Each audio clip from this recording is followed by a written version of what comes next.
And in sports, in the CAF Confederation Cup group stage, a game between Namungo from Tanzania and Pyramids from Egypt, the hosts are defeated 0-2.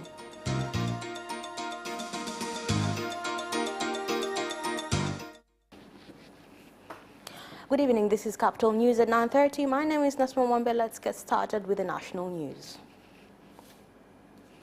Vice President Samia Suluhu Hassan has urged Tanzanians to work hard on big investment projects while the government addresses challenges caused by unfavorable workers' conditions. Vice President Samia Suluhu Hassan made the statement when addressing employees at Nelkahan Lime Factory and those at Petroleum Company GBP in Tanga region.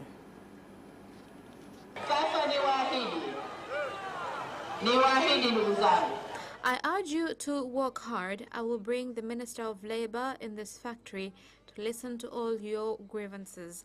As the government, when we say industries should be a great source of creating employment, we also need employees' dignity to be respected. Employees should get their rights and be paid salaries according to standards set in the government and private sectors. According to what is produced at this factory, as employees, it is compulsory for you to have safety gears to protect your health. I urge you to work hard so that production will be increased and get good sales that will allow the government to collect what is due handsomely and accelerate development in our country.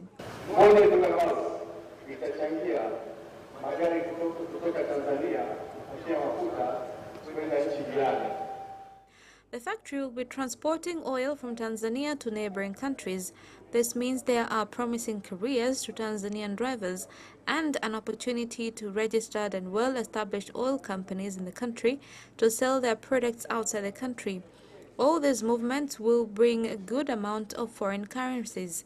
We are calling for construction of pipelines at the ocean because all our activities depend on importation of oil. Thus, we want an easy means of offloading of the commodity from ships to the tanks.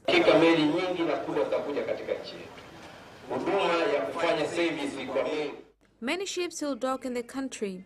There is an opportunity of giving out ship maintenance services, since currently the services are offered by our neighbors. As the government, we are planning to construct a port that will give such services, and that port will be constructed in Tanga region.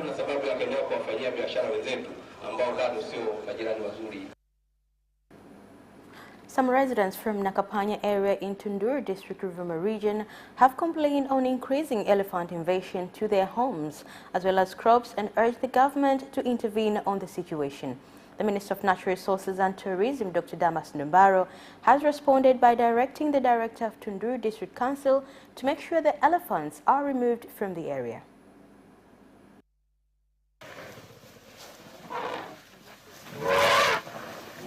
Ni kweli kwamba mimi sikufanya vile, nilifungulia tu dirishani nikaona ndovu wamejaa hapa uwanjani. I looked at the window and saw elephants here in the field. They were thriving pumpkins. They ate along with corn, and when they were full, they left. There are about 5 elephants, and as I speak, they're about a mile away. We are asking the government to come quickly and control them because they have reached resident areas, and this indicates that at night they will return. Swala la tembo katika wilaya yetu ya Tunduru na Namtumbo. We have the issue of elephants in our district, Namtumbo and Tunduru. We ask you to pay attention to this matter.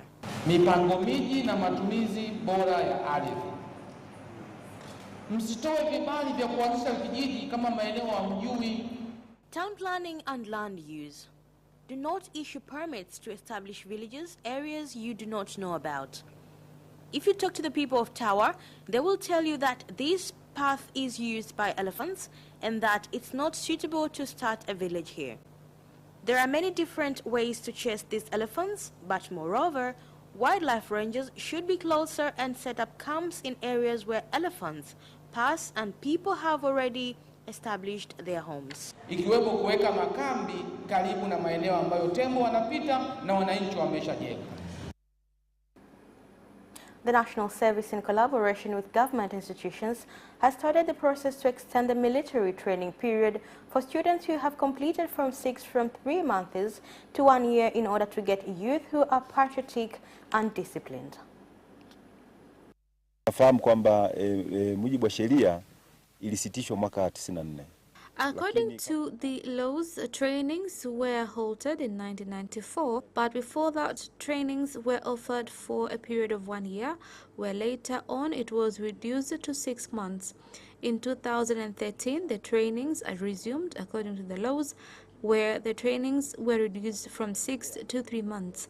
However, processes of resuming the training once more are ongoing. If you look at the number of high school graduates are higher comparing to previous years. It is predicted that by 2025, the number of high school graduates will reach 100,000. Fedha ambazo zilikuwa zinatolewa upande wa chakula basi zitaenda upande wa elimu na upande wa afya.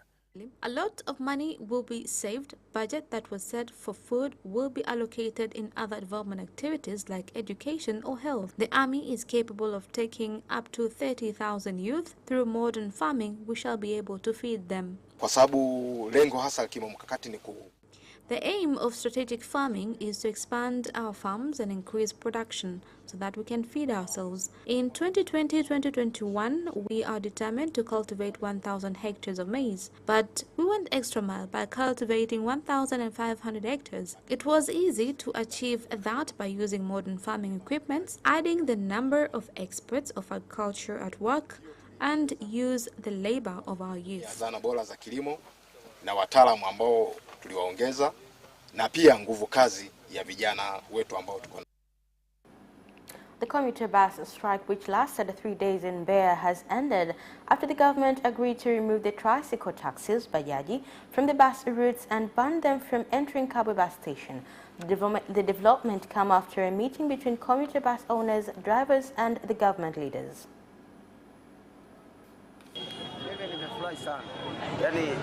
I am happy. As a driver, we used to live like refugees in our own country, but judges do not abide to the laws. They have no specific station of taking passengers. Passengers and pupils suffered a lot during the demonstration.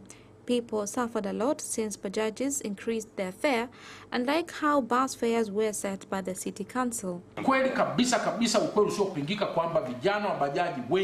It is true that bajaj drivers does not adhere to road safety rules and regulations. This does not only go to them, but even to some bus drivers who fail to follow the rules. We are working with traffic police to ensure that road safety rules and regulations are followed.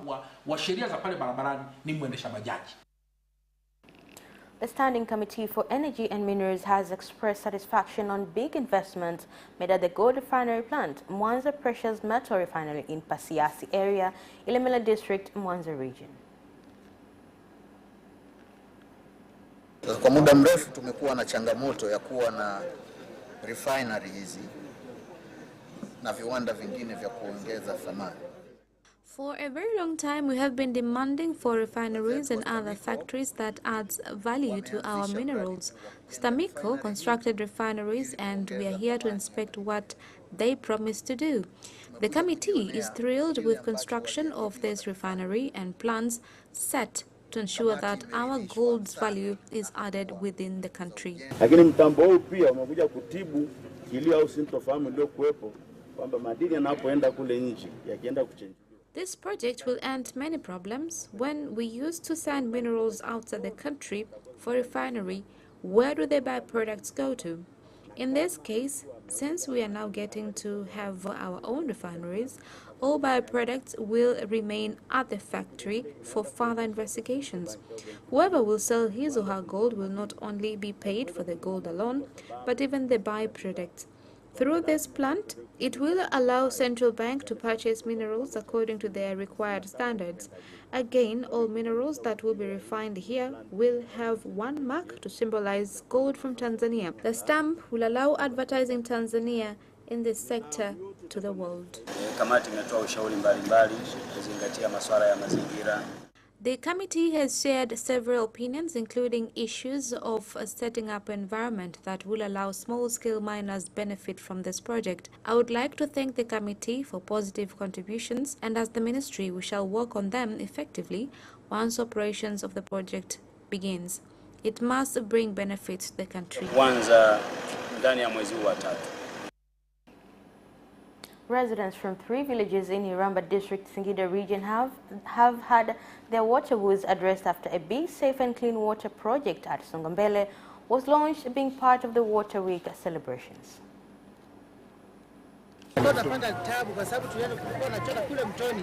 We were getting a lot of trouble.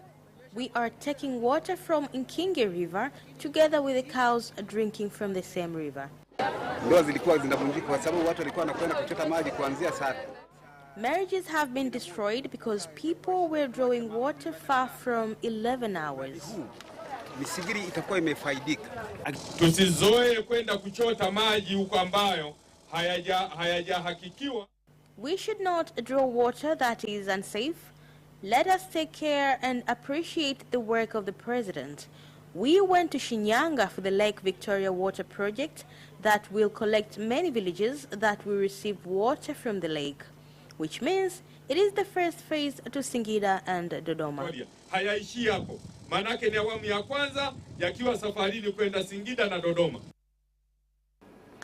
And that is the end of the national news. International news comes next after the break.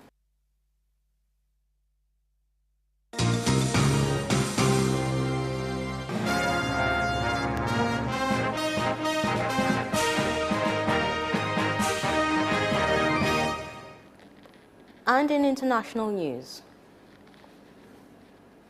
the High Court in Kampala, Uganda has dismissed a number of human rights violation claims, including torture claims by 49 jailed supporters of the opposition National Unity Platform NUP, citing lack of evidence. In the ruling of the court said that it was not enough for the NUP supporters to make torture claims against the state without backing the same with medical records. The group had filed a petition challenging their persecution simultaneously before 2 courts, Masaka Chief Magistrate and the General Court Martial, which they said was unconstitutional. Now moving on, residents of Kindu, Maniema in Eastern Democratic Republic of Congo have said that they are not ready to receive the vaccine against COVID-19 as they do not believe it works against the virus. Na mimi siko tayari kupata chanjo ya coronavirus kwa sababu huku kwetu si hatuna corona. I am not ready to get the corona vaccine because here we do not have corona. The coronavirus does not exist in Africa. It is in Europe, where many people are dying. The vaccine should start there. In order for our lives to return to normal, I will need to get vaccinated. There are some who say this vaccine is part of the plan of killing people. And now let's join political correspondent Thomas Parr with our media partner Deutsche Welle as we look at the recent decision by various European countries, including Germany, to suspend the use of AstraZeneca coronavirus vaccine as a precautionary measure after reports of thrombosis. It is still unclear how long the suspension will last, but a decision is expected later this week after European medical experts clear up questions over the vaccine safety. Thomas, can you first explain why exactly Germany and other European countries have decided to temporarily stop the use of AstraZeneca vaccine? Germany and other countries like Italy, France and Spain halted the use of the AstraZeneca vaccine this week as a precautionary measure because of the possibility of blood clots. In Germany, 7 cases were reported where a blood clot had occurred after someone had received the vaccine. This is a rare occurrence compared to the 1.6 million AstraZeneca doses that have been administered. But it's one that nevertheless has to be thoroughly investigated. And that's why politicians decided to err on the side of medical caution until a study at a European level can give concrete answers as to whether the clots are a coincidence or are related to the vaccine. The government here defended the halt, but other politicians and epidemiologists were critical of it, saying it was a mistake and the vaccine's benefits outweigh the risks. So what does this mean for the introduction of vaccination in Germany? Is this a big setback? Well, it is an initial setback because it creates uncertainty about a vaccination program which is already under fire for being very slow. There are questions now about what it means for the 1.4 million AstraZeneca vaccine doses which have been delivered to Germany but haven't been used. There are also questions about how to proceed with patients who have received a first AstraZeneca jab but are waiting for the second one. And there are questions about what this suspension means for Germany's goal to offer every adult a coronavirus vaccine by the end of the summer, so in around 6 months. It's important to stress that over 8% of Germans have received a first coronavirus vaccine, which is less than other countries both inside and outside the EU. Now, how have people reacted? Can this actually affect confidence in a vaccine and the vaccination program? There is a degree of insecurity surrounding the safety of AstraZeneca and what it all means for Germany. And that's why it's so important for authorities now to focus more and more on building trust.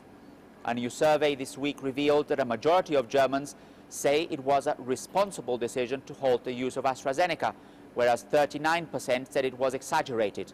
And a vast majority, 88%, think Germany's vaccination program is going badly or very badly. This essentially means that authorities have a lot of work to do to improve the current situation here in Germany. Thank you for the update, Thomas. Until next time, and that is the end of international news. Business comes next after the break.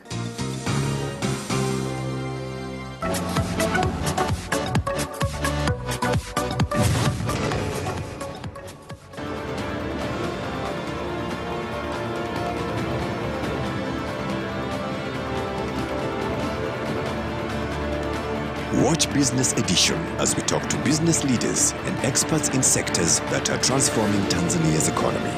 We believe that the driver is the customer. To change the mindset of traditional HR to the digitalization. Make sure that everybody can get some access to financial services. And once we understand the vision of our leaders, we then need to be behind them and help them in achieving that vision. Business have involved mercantile operations, trade guilds or shared agricultural production, infrastructure, construction, financial sectors, tourism and mining.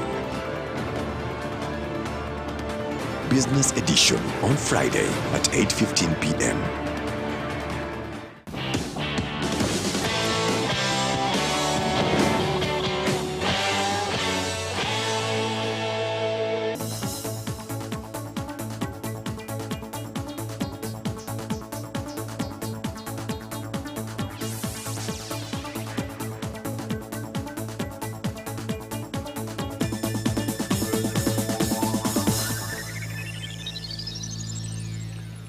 And in business news,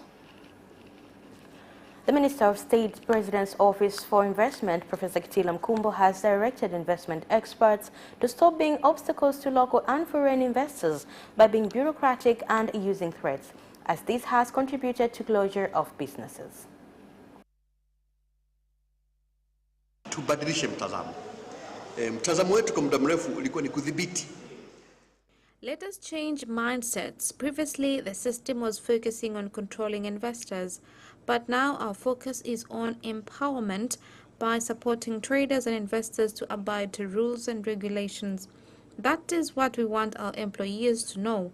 Apart from all the responsibilities they have, they should ensure that traders and investors conduct their businesses well so that the country will benefit from them. Lengo ni kwamba ni kujipanga sasa kwamba kila wizara kupitia kwa afisa dawati. Through desk officers, we are aiming at providing reforms by setting good and friendly environment for both foreign and domestic investors. Zetu tunazosimamia ili tuhakikishe kwamba tunaweka mazingira mazuri na rafiki kwa wafanya biashara na wawekezaji wa ndani na nje ya nchi. Despite Tanzania being the fourth biggest cashew producer in Africa, it is the only African country with low volumes of processed cashew nut. Halmashauri nyingi zina nguvu sana kwenye. Many councillors are much stronger in raw cashew nuts. When we want to crack cashew nut, the government puts a lot of restrictions. Serikali ni lazima iwekeze. The government must invest. We moved from producing 16,000 tons to 310,000 tons because the government invested. We do not process because the government has not invested. It is time to change and look at the whole value chain. We are doing well in production and marketing and forgot about capitalization. So far we are processing less than 10%. We export more than 90% of raw cashew nut, which means we are sending jobs abroad. As a board, we have a strategy to encourage small and large processors so that by 2025, more than 60% of our cashew will be processed in the country. Kwenye kuhakikisha kwamba inapofika mwaka 2024-25 Tanzania Revenue Authority TRA has said many traders from Ilala Municipal and other districts in Dar es Salaam are conducting their activities without a taxpayer identification number, TIN, forcing them to close their shops during inspection operation by the authority. Hapa leo tuko mtaa wa Kipunguni katika wilaya ya Ilala. We are in Ilala and Temeke districts, and here in Dar es Salaam, these are our tax regions. What we do is educate dealers, ensuring and evaluate if they have TIN numbers. We also check on those using the machines and see if they work. We get other tax payment questions, but also if there are challenges or constructive comments from these people. It appears that many businessmen have shown satisfaction with the exercise, and it makes it even more easier for them to get services. It is also good that they have provided advice for their fellow traders, those who do not have TIN numbers. There are also shops closed because they do not have TIN numbers. TIN numbers are free. We want to consult with you and not to close your business. Follow the laws in getting the TIN numbers and the license to your municipalities. I got a good education that we never got. First, he informed me about keeping records that will help in estimates. Before this education, you were scaring us. That is why people were closing down businesses. I urge people to get adequate education. And that is the end of business news. Sports comes next after the break. Away first time, good start from Bolt. Bolt leading a moment of going away. Gay trying to go with him, and he's being dragged through to second place, but he's going to win it by 2 meters. Away first time, good start from Bolt. Bolt leading a moment of going away. Gay trying to go with him, and he's being dragged through to second place, but he's going to win it by 2 meters.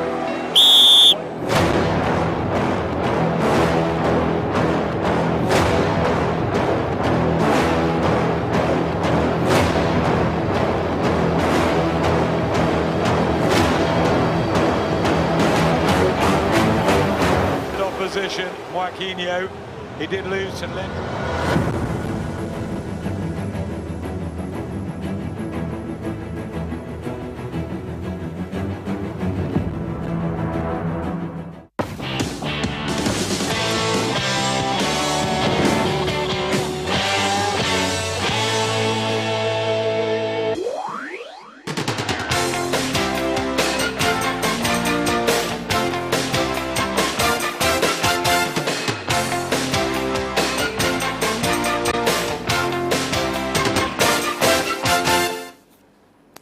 And in sports. In the CAF Confederation Cup group, stage game played between Namungo from Tanzania and Pyramids from Egypt, the host lost 0-2 in a game played at Benjamin Mkapa Stadium in Dar es Salaam. Pyramids leads Group D with 6 points, followed by Raja Casablanca of Morocco with 3 points. Namungo are third with no points yet, and in the 4th place is Nkana from Zambia. The swimming club was announced overall winner of the swimming competition, which involved various clubs from Dar es Salaam and MWANZA. The competition was held in preparation for the national and international swimming competition. Now moving on, former player of the national Senegalese team Kalilou Fadiga has arrived in the country, whereby he is expected to do a presentation at football stakeholders meeting to be held towards the end of the week in Dar es Salaam. I hope that we're gonna make the football, the Tanzania football going better and better, like the Senegalese national team, like we did already since a couple of years, because we are one of the first team in Africa right now. So it's my pleasure for me to be here the first time, and to enjoy a little bit, to see what we can do for the Tanzanian football, and a little bit exchange with all the peoples, to see what we can bring to make the Tanzanian football even brighter than it is already. Manchester City booked their spot in the Champions League quarter-finals with a convincing win over Borussia, and the City fans will be hoping this finally is their year. Goals from Kevin De Bruyne and Ilkay Gundogan gave them a 2-0 second-leg win on Tuesday to complete a 4-0 aggregate success and take them into the last 8 for the 4th year in a row. However, Champions League success has eluded them with a 2015-2016 semi-final defeat, Real Madrid, when Manuel Pellegrini was in charge, the closest they have got. Since Pep Guardiola replaced him from the following season, City have gone out in the last 16 to Monaco, followed by quarter-final exit against Liverpool, Tottenham and Lyon. Real Madrid reached the Champions League quarter-finals for the first time in 3 seasons with a clinical second-leg performance against Atlanta. More on the game. Leading 1-0 from the first leg, Real doubled their advantage in the tie when Luka Modric pounced on Atlanta goalkeeper Marco Sportiello's poor clearance to square for Karim Benzema to sweep home. Skipper Sergio Ramos added Real's second from penalty spot after Vinicius Jr. was tripped just inside the area by Rafael Toloi. The Italian side pulled one back through Luis Muriel's 25-yard free kick, but Marco Asensio's near-post finish silenced any thoughts of a late fight back. Madrid, who won a Champions League 4 times in 5 seasons between 2014 and 2018, had been eliminated at the last 16 stage the past 2 years, but never looked in danger of succumbing into a similar fate this time around. And that sports item ends our news bulletin for tonight. Thank you for watching and good night.